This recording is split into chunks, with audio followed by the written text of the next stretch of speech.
judge. Somebody's going to do something that's not the status quo. Somebody's more partial to something that's in the news and not going to be fair. It's just for them to check themselves in what they're doing, especially when it comes specifically to what everybody's talking about these days around the water cooler and around these cities that sponsor the illegals to be able to stay in these sanctuary cities, is that it's not illegal. Being illegal is not a legal deal. I mean, what a notion. I don't know why that's so very difficult to be able to digest, but apparently for so many, they just can't get this one particular thing. But again, it's your daily infusion of good old-fashioned common sense, just to think about it from what it is. That's exactly what it is. And so it shouldn't be any surprise. It shouldn't be any shock. They say, well, where's the compassion in that? That's where the liberal screaming hearts come from. They say these things to get under your nerves, under your skin, because they say we just want to throw everybody out. And what about the children? It's always about the children. It's always about that. That's their lamest debate. That's their lamest fight, is about the kids. And because of the kids, they're able to stay. And then again, they don't become documented. And as a result, again, there's the crime, there's the drugs that come in, and when people are not being able to be documented properly, can't find jobs, what do you think ends up happening to them? Not always good things. All right. Do we have Carl Jarvis? Hello? All right. Still don't have Carl Jarvis on the phone. We'll probably just have to try him on during a break time. That's what we'll probably do. We'll take a break, and then we'll try to get him on again in the next few minutes here on the broadcast. But, you know, I've sincerely, I've sat down and I really thought about things because I have friends that are minorities from all over the country. And I've had discussions online, I'm face-to-face, emails, people that listen to the radio show to probably that live in sanctuary cities to really try to wrap my head around this, and will listen to people like Geraldo on what he says about these things. And, you know, he even agrees that, you know, there is laws and that people should follow them. And it is, you know, that for the kids, that is, that come in when these parents come in that have to be ripped from their schools or something like that. That's sad. You know, it is disheartening. But again, it shouldn't be rewarded. And so that could be said about any single thing that happens in this country when it comes to anything that's on the books. No wonder we see so many folks that are anti-law, don't like the police too much because they think the laws are stupid or something like that. A lot of the laws, if you think about them, are for our own protection. A lot of times we don't see it that way, especially when we speed, get the ticket. We really do not like the police officer too much. Some of us are big enough to understand why that happened, but we're not very happy about it. There's some people just write off the cops as being a bunch of idiots. And then they disrespect all law enforcement officials that could care less about them. If you need a police officer, then you really like them. You know, the laws have to be enforced. I mean, I'm preaching to the choir here on most of you that listen to the radio show. And that's a good thing that you guys get it. But there's so many that don't. And it's really frustrating when you try to have this common sense conversation with somebody else. They look at you that you're just absolutely crazy. And that you're breaking people's hearts or whatever. But again, I guess if enforcing the law means that you're calloused, then I guess we're calloused. I just believe that, you know, freedom had a cost, a price to it, and it didn't come free, and nor should people take advantage of that at all. But that's the problem. People allow them to do these things, and when they have the free pass to do it, there's no stopping them.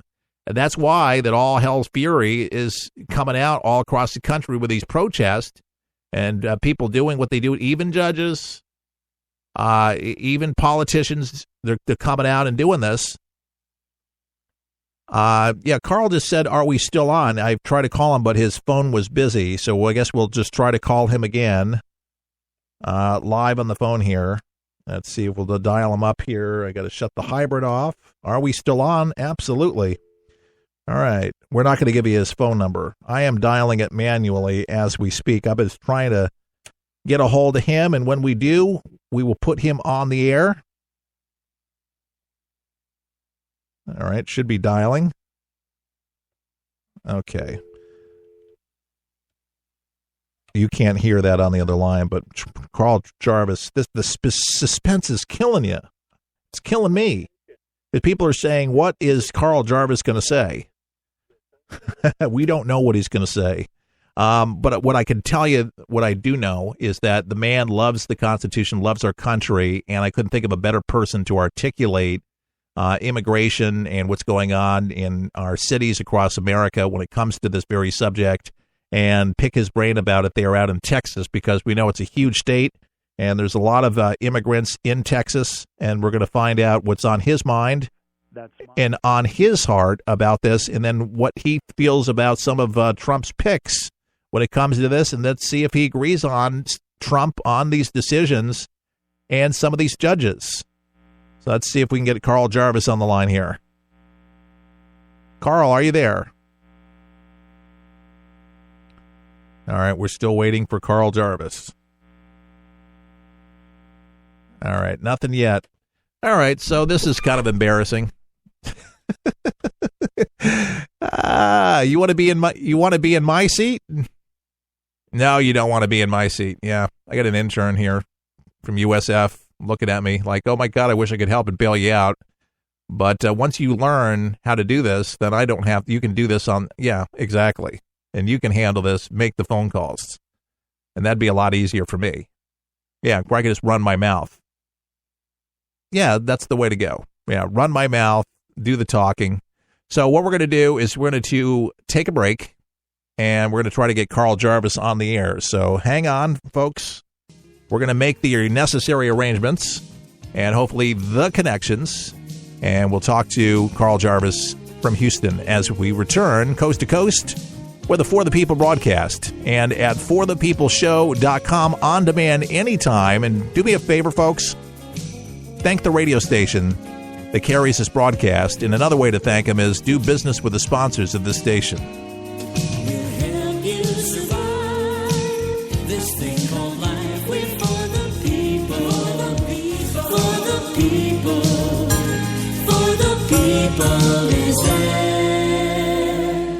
For the People is on the air for you. Each day we strive to tell it to you straight, not watered down, so you can know what's going on each day.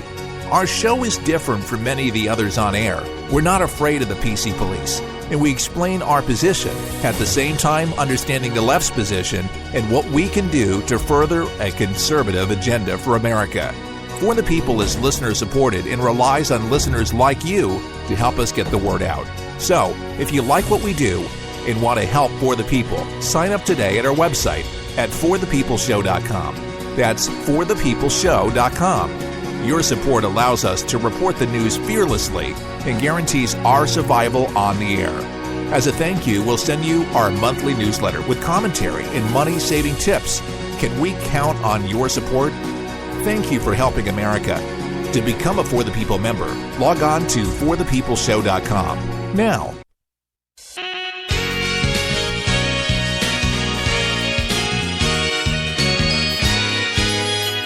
all right, we're back with Carl Jarvis. I don't know what's up with the phone line here, but gremlins in the system. And, you know, Carl, we've done a lot of shows together. It was perfect. And then today, I don't know what's going on, so we'd have to call the phone company. But we got you via FaceTime. It's good to see you.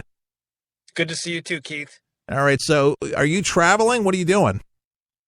Yeah, I'm on the road today, so calling in from my mobile phone. All right, well, that works out. Thank God for technology. So Jeff Sessions, sworn in. We saw it at the White House today. Do you think it's a good move? Did he pick a good guy? Yeah, I mean, I know that there was a lot of controversy around the nomination and things like that, but I think in general, Trump has been I've been a little bit surprised by how committed he's been to getting real conservatives into his cabinet, and it seems to be moving in a positive direction. Okay, it's good to hear that from that point of view, and I think that is echoed by a lot of conservatives too, believing that he's kind of more in alignment now with Republicans more than ever, and they were really unsure about it. But now I think he's really kind of become one of them in some, at least looks like a Republican cabinet. But then there are people worried. They're saying to themselves, okay, these are conservative. Well, we get Sessions, but we have a lot of business people like Trump that's in the White House, and a lot of people are freaking out, especially the left, saying these people have no experience in governmental positions. What do you say to that? Well, Trump said he was going to upset the establishment, and this is just part of what's necessary to do this. And of course, I'm a historian, so I look at it from a historical perspective. And I think one of the parallels of this election and this transition is when Andrew Jackson got elected in 1828. Oh, yeah. And there was so much controversy around how he handled the transition, but it ultimately proved transformative to the country because he did things that were so out of step with how things were done up until that point in American history. And I think that's really what we're seeing from Trump today. It's very promising. Yeah, I think so, too. Now, this whole immigration thing, I know you live in Texas, and, it's a very, very touchy conversation to have, especially with, let's face it, a minority.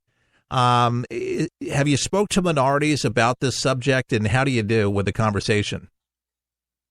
Well, it depends. I mean, I know a lot of minorities, including Hispanics, that are in favor of the policies that Trump is moving forward with. And so it just depends on which, Now, what are the ones that are favorable? Can you mention can you mention the ones that they're in favor of? The people or the policies? Yeah, the minorities that you've talking to, are they in what is Trump doing that they're in favor of when it comes to cracking down on illegal immigration? Well, I think it really just depends on what their stance is, right? I mean, people that believe that America should be sovereign in the immigration policy are on board with what he's doing, and people that are more lax in that area don't. But it doesn't. I haven't seen it really been defined along the lines of is someone a minority or not. It's more what do you believe about the nature of our country? And there's a lot of minorities that are strong supporters of his immigration policy that I've of course I'm also maybe travel in circles where that's more common. Yeah. Texas is one of those states where you got a lot of legal immigration, but you do have a lot of minorities. I mean, it's very diverse, and it's a huge state.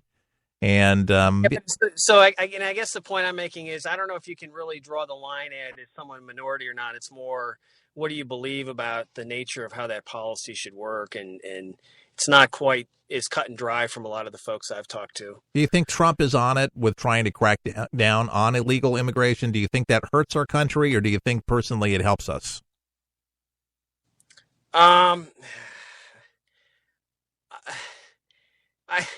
I don't know if it's really a black or white type of answer, to be honest with you. I think we're seeing a lot of things come out of the Trump administration that could play out a number of ways.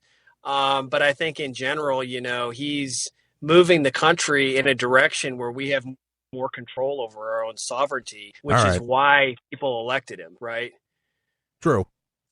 All right, let me rephrase this because you're kind of diverting a little bit here, and it's specifically personally, because I know you're a smart guy and you talk to a lot of different groups, and I try to be very careful because I never want to offend anybody, because we're all American, we're all immigrants, we come from somewhere that's we were able to meld here in our country, but if you go back to people that have waited in long lines or have applied for citizenship or for a visa to come over, and then they finally get the green card, and it's a great moment for them where they are sworn in as a citizen. That's saying it means something. But when you get a young lady that holds up a sign to the TV cameras a couple weeks ago, and she says, "I'm undocumented and I'm unafraid," and she has no intention of becoming documented ever, or her kids, or herself. She wants to remain illegal. What does that do that's good for our country to remain in the shadows?